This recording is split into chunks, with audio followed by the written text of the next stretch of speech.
Welcome to the Bookshelf Challenge, where I challenge myself to read all the books on my bookshelf. Just got done reading another book. This is Elantris by Brandon Sanderson. It is an epic fantasy novel. It's part of a series by this writer.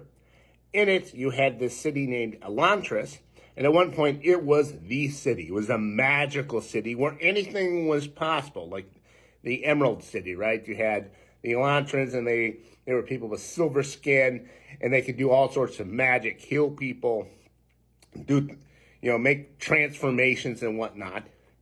And then a plague happened, and it's sort of like leprosy, where their bodies started rotting, and, they turned black. And, they couldn't die, though, because, like, if you stab them or something, there's no blood, even though they will feel that pain forever. And then the government is overthrown by people outside of the city. And then 10 years later, anyone who gets this plague ends up in the city. The whole city was quarantined. So what we get is we get three different characters.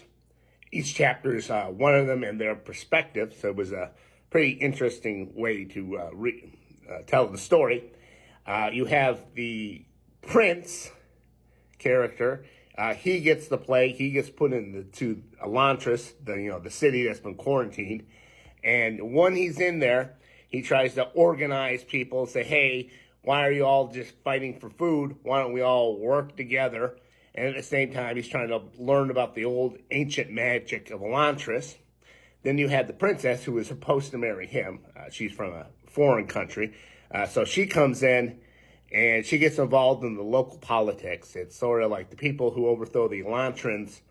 They were merchants, and, their whole system of government is based on, economics, like how much money you have determines how important and how you get treated, in terms of, like, are you a baron or a count?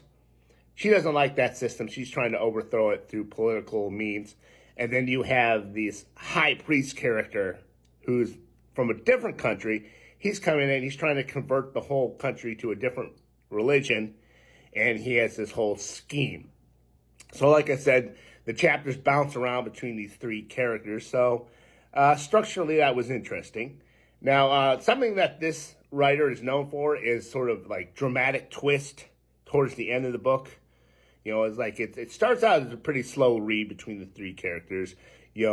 One chapter has the prince doing something, then it has the princess doing something, and then the high priest. And like I said, it's a very slow read for about 5/6 of the book, and then it takes a sharp twist. And that was the case with Elantris. I mean, yeah, they kind of abandoned some of those storylines and create this whole other one. But to give this guy credit, it was a pretty interesting story. Yeah. So I don't know what else I can say about Elantris. I enjoyed it. Like I said, this is part of a series, and this was the first one. And there's a lot of world building involved in this book. Kind of reminded me of Game of Thrones a bit. So this book was interesting. And I'm looking forward to reading some of his other books. I'll put them on the bookshelf at some point. And that's all I really have to say about Elantris. Let's get the next book. Here we go.